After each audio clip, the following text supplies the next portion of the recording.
खारगे जी, भैया इसको थोड़ा उल्टा करके इसको घुमा देंगे जरा, इनको घुमा दीजिए।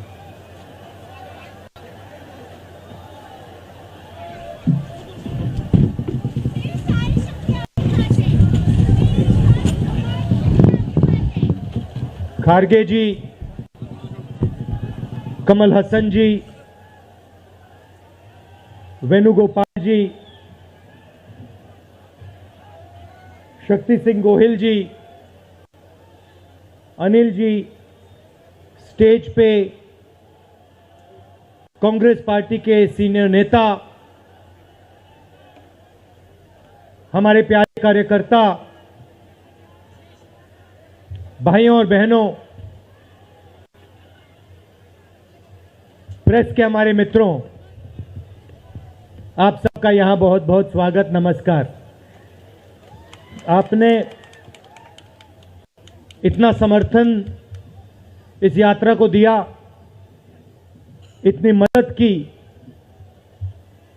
इतनी शक्ति आपने हमें दी, इसके लिए मैं सबसे धन्यवाद करना चाहता हूं, दिल से धन्यवाद करना चाहता हूं।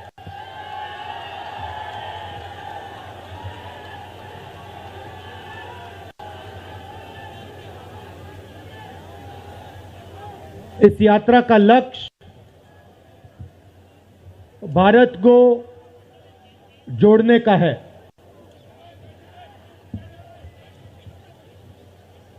जब हमने ये शुरू किया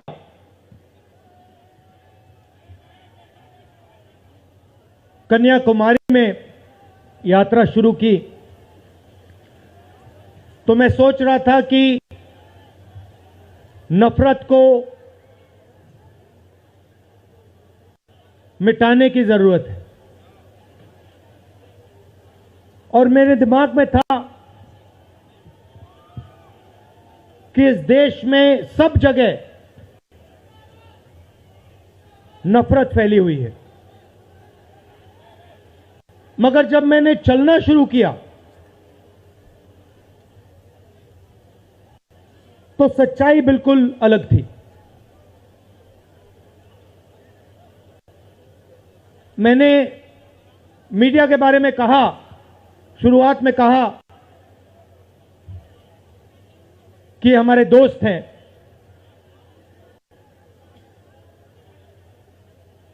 दोस्त हैं, मगर हमारी बात टीवी पे कभी नहीं दिखाते हैं। और वो तो तब भी ठीक है, वो ठीक है, हमारी बात नहीं उठाएं तो ठीक है, कोई प्रॉब्लम नहीं है, मगर ये एक और काम करते हैं, इनकी गलती नहीं है। देखिए, ये जो यहां खड़े हैं, इनसे गुस्सा मत होइए, इनकी गलती नहीं है। देखिए, मुस्कुरा रहे हैं, ये जानते, लगाम लगी हुई है, पीछे से लगाम लगी हुई है, मगर इनके जो चैनल हैं ये भी नफरत फैलाने का काम करते हैं। 24 घंटा हिंदू मुस्लिम, हिंदू मुस्लिम, हिंदू मुस्लिम, हिंदू मुस्लिम, हिंदू मुस्लिम। ये सच्चाई नहीं है भाइयों और बहनों। मैं चला हूं कन्याकुमारी से यहां तक, ये सच्चाई नहीं है। ये मीडिया में चलाया जाता है, फैलाया जाता है। ये देश एक है। इन सड़कों पे लाखों लोगों से मिला हूं, सारे के सारे एक दूसरे से मोहब्बत करते हैं, प्यार करते हैं, गले लगते हैं। तो सवाल उठता है, क्योंकि ये नहीं कर रहे हैं, इनके पीछे जो शक्ति है, इनके पीछे जो शक्ति है वो कर रही है। तो सवाल उठता है, ये क्यों हो रहा है? जब सच्चाई ये है कि देश का आम नागरिक, चाहे हिंदू हो, मुस्लिम हो, सिख हो, ईसाई हो, किसी भी जात का हो, वो एक दूसरे से प्यार करता है, मोहब्बत करता है, एक दूसरे की इज्जत करता है। 90% लोग इस देश के एक दूसरे से प्यार करते हैं, मोहब्बत करते हैं, इज्जत करते हैं। देखिए मेरे सामने, ये देखिए, घूम के देखिए, ये जैन मंदिर है, गुरुद्वारा है, मंदिर है, मस्जिद है, ये है हिंदुस्तान। ये सच्चाई है हिंदुस्तान की, और ये नई बात नहीं है, ये हजारों साल से इस देश की सच्चाई है। प्यार से ये देश मिलकर एक साथ रहा है। तो सवाल उठता है, ये जो मीडिया के लोग हैं, ये नहीं, जो इनके पीछे हैं, ये नफरत क्यों फैलाना चाहते हैं? आपने कभी पूछा अपने आप से कि मीडिया 24 घंटा कभी मोहब्बत की बात नहीं करेंगे? कभी आपने देखी है? कभी टीवी पे देखा कि देखो एक हिंदुस्तानी दूसरे हिंदुस्तानी से गले लग गया? कभी देखा? नहीं, कभी नहीं दिखेगा। सही बात है ना? सही बात, कभी नहीं दिखेगा। इसका कारण है भाइयों और बहनों, मैं आपसे पूछना चाहता हूं, आप में से किसी का कभी जेब काटा गया है? आपका जेब काटा गया? आपका जेब काटा गया? तो जब जेब काटा जाता है, आपका काटा गया ना, तो जब कोई आपका जेब काटता है तो वो क्या करता है? सबसे पहले उसे क्या करना पड़ता है? नहीं, ब्लेड तो बाद में आता है, मगर पहले क्या करता है? पहले वो आपके ध्यान को इधर करता है, आपके ध्यान को लेकर उधर ले जाता है। भाई और बहनों, ये जो करा जा रहा है, आपके ध्यान को हटाने के लिए किया जा रहा है, और ये 24 घंटा करते हैं और फिर आपकी जेब काटी जाती है। बढ़िया, बढ़िया, क्योंकि सच्चाई है। 24 घंटा हिंदू मुस्लिम, हिंदू मुस्लिम, हिंदू मुस्लिम, और फिर जो भी आपका पैसा है, किसानों का, मजदूरों का, आपके एयरपोर्ट, आपके पोर्ट, आपकी सड़कें,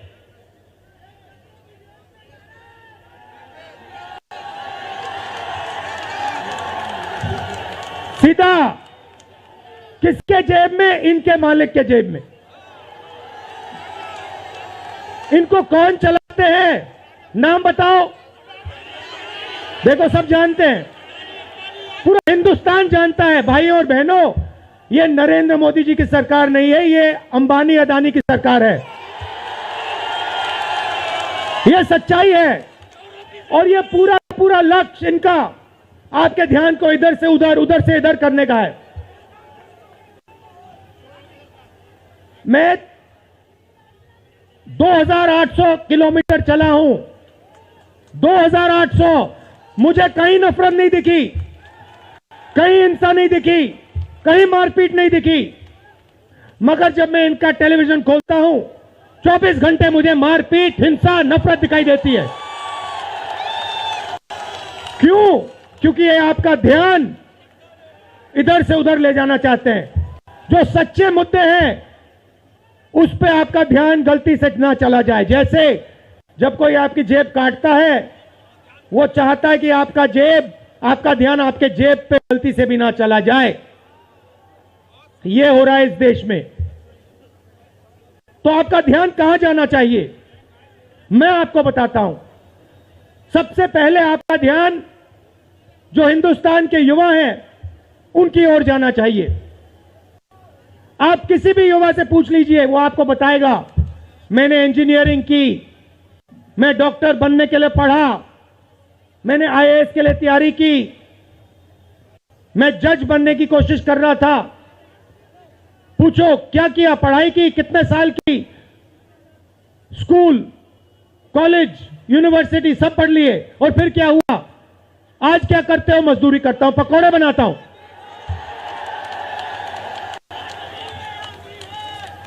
बेरोजगारी क्यों आई? मैं आपको बताता हूं। और जो हमारे छोटे व्यापारी हैं, जो स्मॉल और मीडियम बिजनेस चलाते हैं, आप अच्छी तरह सुनिए, क्योंकि आप इस देश के भविष्य हो। अगर इस देश को कोई रोजगार दे सकता है तो इस देश का किसान और ये जो छोटे व्यापारी हैं और स्मॉल और मीडियम बिजनेसेस चलाते हैं, ये लोग हैं। क्यों? क्योंकि ये लाखों हैं, ये लाखों में हैं। और कोई 100 लोगों को रोजगार देता है, कोई 500 को देता है, कोई 1000 को देता है, कोई 25 को देता है, कोई 35 को देता है, और ये लोग देश को रोजगार देते हैं। अब इनकी बात करते हैं। ये 24 घंटे लगे रहते हैं, बैंक के दरवाजे इनके लिए बंद होते हैं। हिंदुस्तान के 2-3 अरबपतियों को 1 लाख करोड़, 2 लाख करोड़, 3 लाख करोड़ ऐसे दिया जाता है। ये बैंक के सामने जाते हैं, इनको धकेल के निकाल दिया जाता है। राइट? अब क्या? ठीक है, बैंक का पैसा नहीं दिया तभी मान ली बात, तब भी मान ली बात। मगर फिर क्या किया? फिर प्रधानमंत्री ने नोटबंदी की और प्रधानमंत्री ने गलत जीएसटी लागू की। भाइयों और बहनों, ये पॉलिसी नहीं है, ये हथियार हैं। छोटे व्यापारियों को, स्मॉल और मीडियम बिजनेस वालों को और किसानों को मारने के हथियार हैं ये। और जब इन्होंने ये काम किया तो देश के जो युवा हैं उनको रोजगार नहीं मिल सकता, सवाल नहीं उठता। क्योंकि जो रोजगार देने वाले हैं उनकी रीढ़ की हड्डी आपने तोड़ दी। किसके लिए तोड़ी? किसके लिए तोड़ी? इनके जो मालिक हैं उनके लिए तोड़ी। गेम को समझो। अब देखिए, अब आगे चलते हैं। युवाओं की बात की, स्मॉल और मीडियम बिजनेस वालों की बात की, दुकानदारों की बात की। अब सड़कों पे मुझे हजारों किसान मिले हैं। 1 सेकंड में पहचान लेता हूं, जैसे ही हाथ मिलाता हूं समझ आ जाता है ये मजदूर है या ये किसान है। हाथ से पता लग जाता है, छिले हुए हाथ होते हैं। अच्छा, एक और सवाल है जो मैं सोच रहा हूं।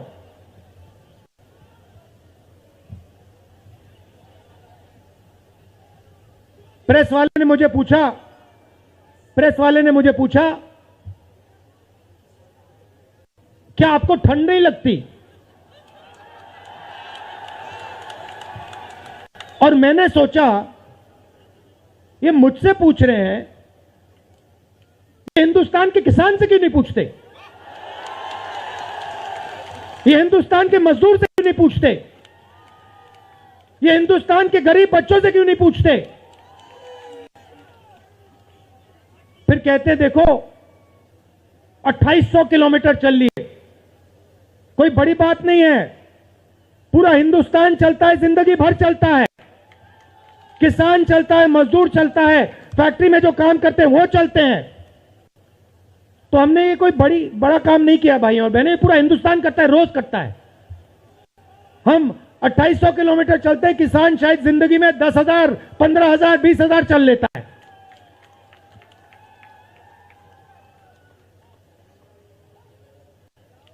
तो मैं चाहता हूं कि ध्यान सही जगह जाए।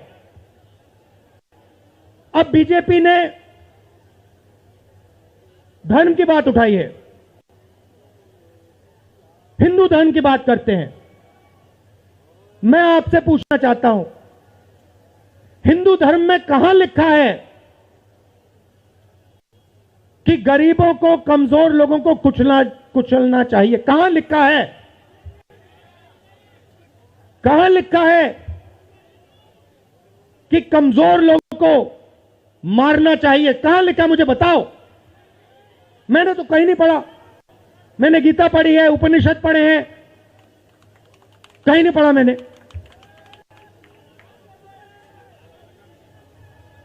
आपने पढ़ा कहीं? गले लगाने की बात होती है। अच्छा ठीक है, देखिए अब ये लोग देश में डर फैला रहे हैं। नफरत नहीं दिखी मगर डर दिखा। किसके दिल में डर? किसान के दिल में, युवाओं के दिल में, छोटे दुकानदारों के दिल में, स्मॉल और मीडियम बिजनेस जो चलाते हैं उनके दिल में, माताओं बहनों के दिल में। मुझसे कहती है राहुल जी, बीजेपी की सरकार में हम तो सड़क पर, शाम को सड़क पर नहीं निकल सकते। तो डर फैला दिया है।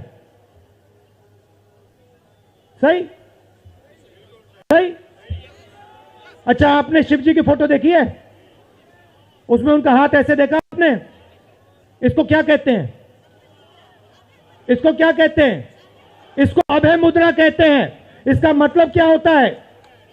इसका मतलब होता है डरो मत।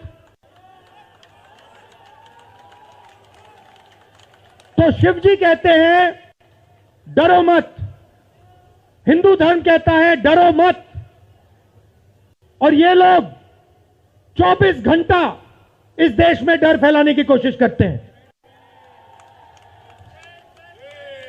अच्छा, एक और मजे की बात बताता हूं आपको। मैं सोच रहा था,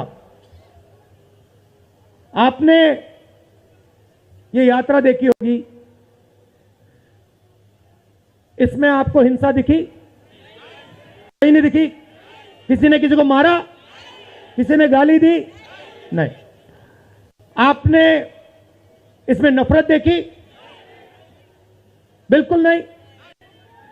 इसमें किसी ने यह पूछा भैया तुम्हारा धर्म क्या है? किसी ने कहा भाई तुम हिंदू हो, मुसलमान हो, सिख हो, ईसाई हो, क्या हो? नहीं। किसी ने यह पूछा तुम स्त्री हो या पुरुष हो? किसी ने यह पूछा तुम्हारी क्या जात है? बिल्कुल नहीं। कपड़े भी नहीं पूछे,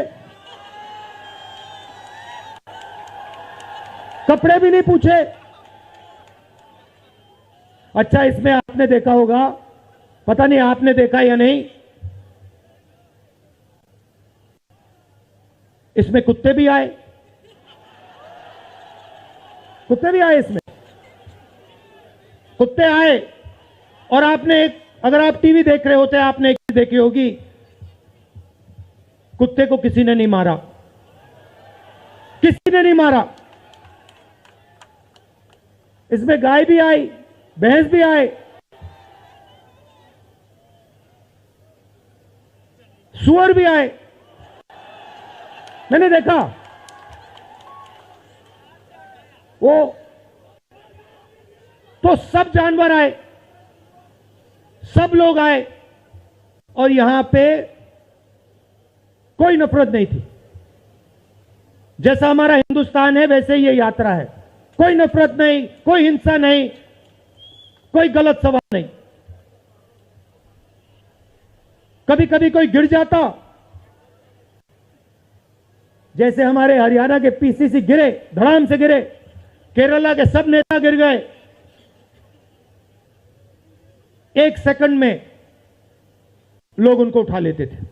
1 सेकंड में, टाइम नहीं लगता था।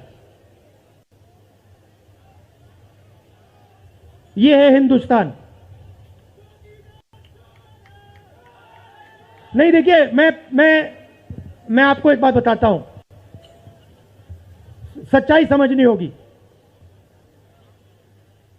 सच्चाई यह है कि जैसे इन पर लगाम लगी हुई है, वैसे हिंदुस्तान के प्रधानमंत्री पे भी लगाम लगी हुई है। उनकी गलती नहीं है, वो संभाल नहीं पा रहे हैं, कंट्रोल नहीं कर पा रहे हैं, उनको कंट्रोल कर दिया है। नहीं, मैं सच बोल रहा हूं, मैं सच बोल रहा हूं। क्योंकि आप देखिए, एयरपोर्ट भी उनके, पोर्ट भी उनके, एग्रीकल्चर के स्टोरेज डिपो भी उनके, और क्या उनका, हाँ,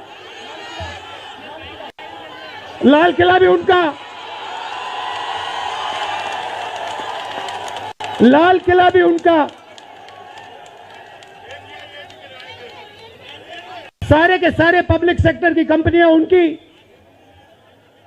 और क्या उनका, रेलवेज उनकी,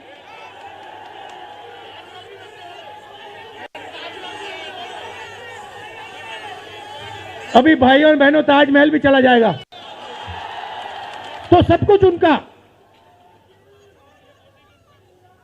तो ये देश की सच्चाई है। हाईवे भी उनके, सेलफोन भी उनके,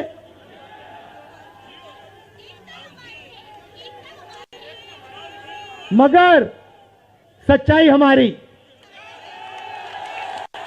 आप देखिए, मैं आपको बताता हूं, आपको मैं बताता हूं, अपनी कहानी बताता हूं। जब मैं राजनीति में आया, 2004 में आया, हमारी सरकार थी, चुनाव जीते थे, और ये प्रेस वाले 24 घंटा मेरी प्रशंसा करते थे। 24 घंटा, 24 घंटा राहुल गांधी, राहुल गांधी, राहुल गांधी, राहुल गांधी। फिर मैंने क्या किया, मैं चला गया भट्टा परसोल। नहीं सुनो, आपको समझना है ये है क्या। मैं भट्टा परसोल गया और मैंने किसानों का जो जमीन का मामला है उसको छेड़ दिया। और भाई और बहनों, जैसे ही मैंने किसानों का जमीन का मामला छेड़ा, वैसे ही ये मेरे पीछे पड़ गए। उसके बाद जमीन अधिकरण बिल, भट्टा परसोल के बाद जमीन अधिकरण बिल लाया, कांग्रेस की सरकार लाई। उसके बाद तो पूरा फुल टाइम 24 घंटा मेरे पीछे पड़ गए। प्रधानमंत्री जी ने, बीजेपी ने, मैं आपको सच्चाई के बारे में बताना चाह रहा हूं, प्रधानमंत्री ने, बीजेपी ने हजारों करोड़ रुपए लगा दिए मेरी छवि को खराब करने में। हजारों करोड़ रुपए। और आपने देखा होगा, मैंने एक शब्द नहीं बोला, बिल्कुल चुप, बिल्कुल चुप। मैंने एक शब्द नहीं बोला। मैंने ये नहीं बोला भैया ये गलत बोल रहे हैं, ये ठीक नहीं है ना, मैं बिल्कुल चुप, चुप। क्योंकि मैंने कहा चलो देखता हूं कितना दम है, और लगाया। पूरी की पूरी मीडिया लग गई, व्हाट्सएप पे लगाया, फेसबुक पे लगाया, सब जगह 24 घंटा राहुल गांधी के बारे में। कुछ नहीं बोला मैंने, पूरे देश में फैला दिया। और फिर एक महीने मैंने आपको सच्चाई दिखा दी, और पूरा पूरा खत्म। देखो सच्चाई कैसे काम करती है। सच्चाई को छुपाया नहीं जा सकता है, कहीं ना कहीं से सच्चाई बाहर आ जाती है।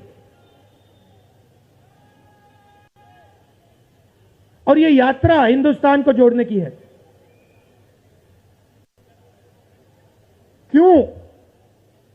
क्योंकि इस नफरत से, इस डर से हमारे प्यारे देश को नुकसान हो रहा है।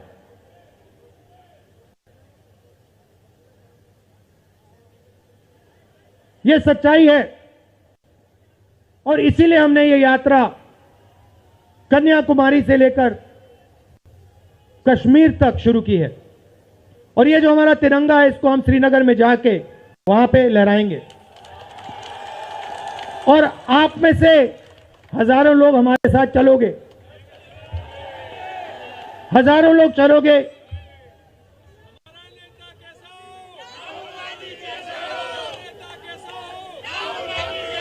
तो भाई और बहनों, देखिए, सच्चा मुकाबला दुनिया में, सच्चा मुकाबला चाइना और हिंदुस्तान के बीच में है। ठीक है, चाइना ने 2000 स्क्वायर किलोमीटर हमारी जमीन ले ली है। प्रधानमंत्री जी कहते हैं कि हमारे बॉर्डर के अंदर कोई नहीं आया। तो भैया प्रधानमंत्री जी, अगर कोई नहीं आया तो हमारी सेना उनकी सेना के साथ 21 बार क्यों बात कर रही है? और हमारे जो सेना के लोग हैं, हमारे डिफेंस फोर्सेस के लोग हैं, वो क्यों कह रहे हैं कि चाइना ने हमारी जमीन ले ली है? मगर देखिए, कंपटीशन आर्थिक है, मुकाबला आर्थिक है। ये आपके जो सेलफोन है, ये आपके जो शर्ट है, जूते हैं, इसके पीछे आप देखिए, प्रेस वालों के जो कैमरा है इसके पीछे देखिए, उसके पीछे आपको लिखा दिखेगा मेड इन चाइना।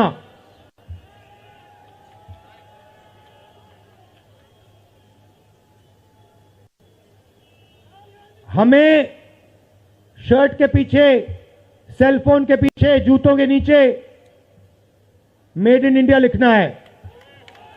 और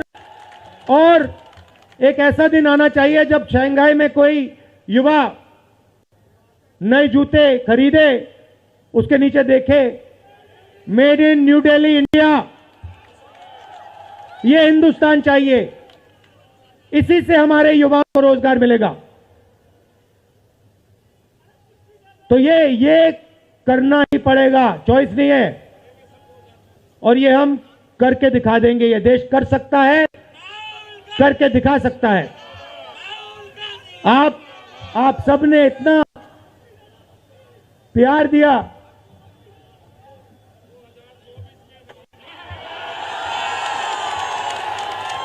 आपने इतना प्यार दिया।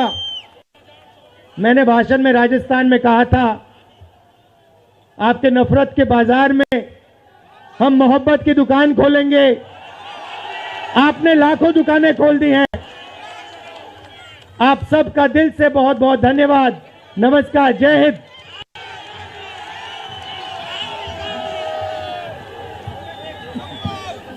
धन्यवाद। आग मऊ मतलब एतमाद आपका 100% हकीकत पर मबनी खबर। हर खबर जांच परख कर बेबाक और बेदाग, आज़ादाना और मुनसिफाना। तो देर किस बात की, अभी सब्सक्राइब करें आग मऊ और देखते रहें सच्ची खबर हमारे YouTube चैनल आग मऊ पर।